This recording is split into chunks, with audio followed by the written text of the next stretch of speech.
Hello everyone and welcome to today's video.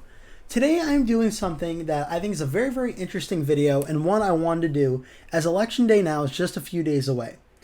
Leading on election day, there are going to be millions of Americans who have already voted and are voting on election day to vote for who the next president of the United States will be, whether that'll be Democratic Vice President and Democratic nominee Kamala Harris or 45th and former President Donald J. Trump, the Republican nominee.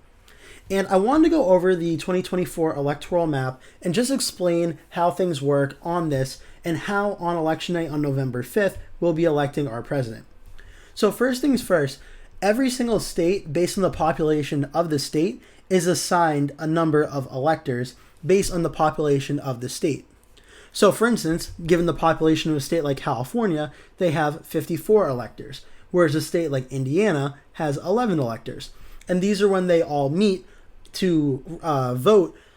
All the electors meet up based on how the state votes to give their delegates to the winner of the state. So I believe that, for example, like the state of Indiana, if Donald Trump wins the state of Indiana, when they come to ratify the votes, which will be on January 6th in 2025, they'll ratify the votes and all 11 electors will go for the winner of that state, presumably Donald Trump. So that's how the number of electors work. It's also very important to know that there's a total of 538 total electors in the 2024 electoral map. For the winner of the election to win, they need to get over 270 electoral votes to win, because 270 would be just enough to be a majority of the 538. So you're going to hear a lot on election night, the candidate needing 270 to win. That's where the number 270 comes from, a majority of the 538. As for the electoral map itself, as I mentioned, every state gets assigned electors, and there will be certain states closing at different hours in the night. It's not like all states just close at once. We have segmented poll closing times at 7, 7:30, 8, 8:30, 9, 10, 11, and 12 a.m., all using, of course, Eastern Standard Time. And of course, you can bring 3 hours back on Pacific time, 1 hour back on Central Time, whichever fits which area of the country you're living in. But there are segmented polling times, so not all the states will close at once.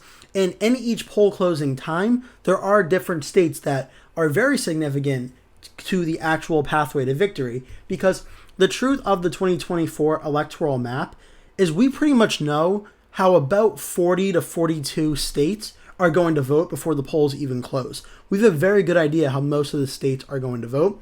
There are a handful, about 5 to 8 toss-up states that we really don't have an idea how they're going to vote, and those are the states that are going to decide the United States election.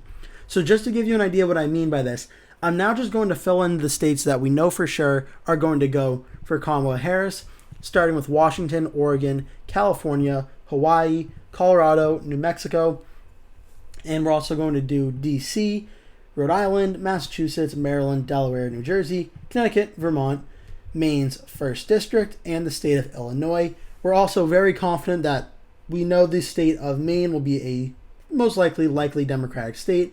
Minnesota, we can expect will be a likely Democratic state as well. If you really want to get technical, you could say New Mexico is a likely Democratic state as well, but we know that will go for Harris and Walz. We could also put Virginia in the likely Democratic column, and Nebraska's 2nd Congressional District, all the polls have shown that's likely to be a likely Democratic state. New York is borderline between being a safe Democratic state and likely Democratic state. For now, I'm going to put it in safe, but you can make an argument that one could be a little bit more competitive than it is, but we know in all certainty how New York is going to go. The state of New Hampshire, there have been some polls that have shown it could be close, based on past elections where it was a swing state. Right now, I feel pretty confident putting it in the likely Harris column. We know reasonably sure how New Hampshire is going to go. So Harris and Walz start off with about 226 electoral votes that we're very confident are going to go for her and Tim Walz on election night. For Donald Trump and J.D. Vance, we know about reasonably well the states of Utah, Alaska, Idaho, Montana, Wyoming, North Dakota, South Dakota, Nebraska at large, the 1st and 3rd districts, Kansas, Oklahoma, Louisiana, Arkansas, Missouri, Mississippi, Alabama, Tennessee, Kentucky, Indiana, West Virginia, South Carolina will go safe. We're also pretty confident Iowa will be safe to likely. I'm going to put it in safe. Ohio, probably safe to likely. I'm going to put it in likely for now, but that's really borderline. Texas is very similar between safe to likely, and Florida, the same thing. That would put Trump at 218, Harrison Walz at 226. We could also put Maine's 2nd District into the likely Republican column as well. That would put Harrison Walz at 226, Trump and Vance at 219. So, and most political pundits and pollsters will not argue the fact. There will be some that will say Minnesota is competitive, or New Hampshire, or Virginia on the Republican side. On the Democratic side, you may get a few saying that Texas is in play, or maybe Ohio and Florida could be in play. But I think most pollsters would agree. The electoral map starts with Harrison Walz getting 226, Trump and Vance getting 219, and 93 electoral votes are up for grabs for who will win the presidential election. These are the states of Nevada and Arizona on the western part of the country, Georgia and North Carolina in the Sun Belt part of the country in the southern part, and Pennsylvania, Michigan, and Wisconsin in the Rust Belt part of the United States. And there are numerous scenarios for how this could go on election night for Harris and for Harrison Walz and for Trump and Vance as to who wins the elections. But if you're watching the election results and you haven't been covering the 2024 presidential race, you're all watching this for the first time, these are the states that are going to decide who wins the 2024 presidential election.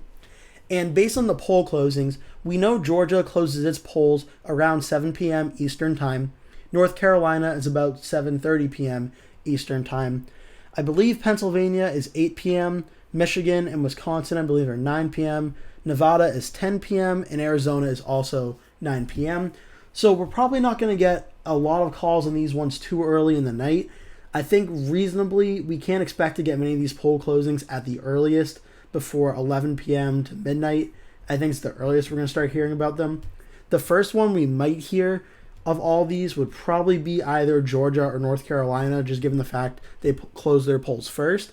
But I would not really hold too much breath out about hearing a lot of the results before 11 p.m. to 12 a.m. in most of these toss-up states. And I am going to have a polling video coming out in the next few days going over these states and what the polls say. But just to give you a brief idea, currently, depending on the polling average you look at, Donald Trump has had a very tight under 1% lead in North Carolina, in Georgia, in Arizona. That would get Trump to 262, where Trump is also currently leading in Pennsylvania. I believe last time I checked, Kamala Harris has taken a narrow lead back in Michigan. Trump is leading in Wisconsin, and Trump is leading in Nevada. So right now, based on all the polling averages, I'm using Real Clear Politics as my source for the polling averages. Trump and Vance will get 297, Harrison Walz will get 241. But I can't stress this enough. I believe last time I checked, every single one of these races is 1% of the vote or less, which shows a very, very tight, very, very close presidential election. And you have to remember, in most polling data that is done, the polls typically have a margin of error of somewhere between 2 to 4%, which would mean every single one of these races that's 1% or less is in the statistical margin of error, essentially meaning every single one of these races could be categorized as a tie. So that's a given an idea of just how close this election really is, which is why both sides are really hammering down the point that their supporters have to get out and vote, because a difference of a few hundreds of votes, not even a few thousands of votes, just a few hundreds of votes could very well be the difference between which party wins and which party loses this election. So again, these are all the toss-up states I've shown you, and whoever gets over 270 electoral votes is going to be the candidate that wins the 2024 presidential election. As for the easiest paths for the two parties, first I'll do Harrison Walz. The easiest path for Harrison Walz is for her to win the state of Wisconsin, Michigan, and Pennsylvania. Doing so would get her to 270 electoral votes exactly, while holding on to every other state that Joe Biden won in 2020. These three states would narrowly get her to 270 and would block Trump's path to 270, meaning Harrison Walz would win. Trump's path to 270, the easiest for him, involves winning the state of North Carolina, which he won in 2020, flipping back the state of Georgia, and winning the state of Pennsylvania. This would get Donald Trump to 270. So both Harris and Trump's easiest path involve winning all the states they're currently favored to win, and then winning three of the toss-up states: Wisconsin, Michigan, Pennsylvania for Harris, Georgia, North Carolina, Pennsylvania for Trump and Vance. And if you have been watching some of my videos for a while now, you would know I've been saying this whole election cycle, for me, all hinges on the state of Pennsylvania. Because there's not a state, yes, you can conceivably get past the 270 for Trump and for Harris without the state of Pennsylvania, but I don't think there's a state that's more pivotal in terms of which path is more likely for winning than the state of Pennsylvania. Because right now, based on how the polls are going, Pennsylvania is essential for both Harris and Trump's pathways to victory. So if you're only going to watch one state on election night to keep an eye out for, I'm watching Pennsylvania, and it's 19 electoral votes. And that's really all I have to go over in this video. I wanted to give a little bit of an update on what the 2024 electoral map is, what we're watching for, and things to look out for. If you're having an election night watch party and you want to know to keep an eye on things, 7 p.m. is when we get our first poll closings for Georgia, 7:30 North Carolina, Pennsylvania, I believe is 8 p.m., Michigan, Wisconsin, and Arizona are 9 p.m., in Nevada are 10 p.m. So realistically, I don't think the election, we're not going to really start getting a good idea until the earliest, probably 10 to 10:30 p.m., because it does take a lot of time for all these votes. We have millions of people across the country voting. It's going to take a lot of time for those votes to be counted and reported to the Secretary of State's office in the respective states, and then reported to the national media. So this is certainly going to take a long time for the numbers to come in, which is why we're hearing some news reports that this may go early on to the morning and even the next day or two. Obviously, that's all speculation. We're not going to know until Election Day in the following days if that does happen, but we're fully expecting a very, very close election between Donald Trump and Kamala Harris. And if what goes on into the early morning in the next few days, I really would not be too shocked, because all the polling so far suggests a very, very close race. But I hope this video helped clear up some of the questions you may have about the 2024 electoral map. And if there's anything in this video I did not address, please feel free to leave a comment below asking your question. I'll do my best to answer it to the best of my ability. In the meantime, while you're here, please remember to give this video a like, click subscribe, and tap the bell icon so you get notified when I post a new video, so you never miss any content from me in the future looking at elections, polls, and so much more. In the meantime, that's it for today's video. Thank you so much for watching. I hope to see you in a future video. That will do it for today's video. Thank you so much for watching. If you enjoyed the video, please remember to give it a like. And if you really liked it, please remember to click the subscribe button. And make sure you turn post notifications on so you always get notified when I post a new video. That way you never miss one. Also, please remember to share this video with your friends and family if you really, really, really like the video. And remember to stay tuned, because I'll be posting at least one video every single day leading up until Election Day. So I'd really appreciate it if you keep coming back and watching those videos. Thank you so much for watching, and I hope to see you in a future video.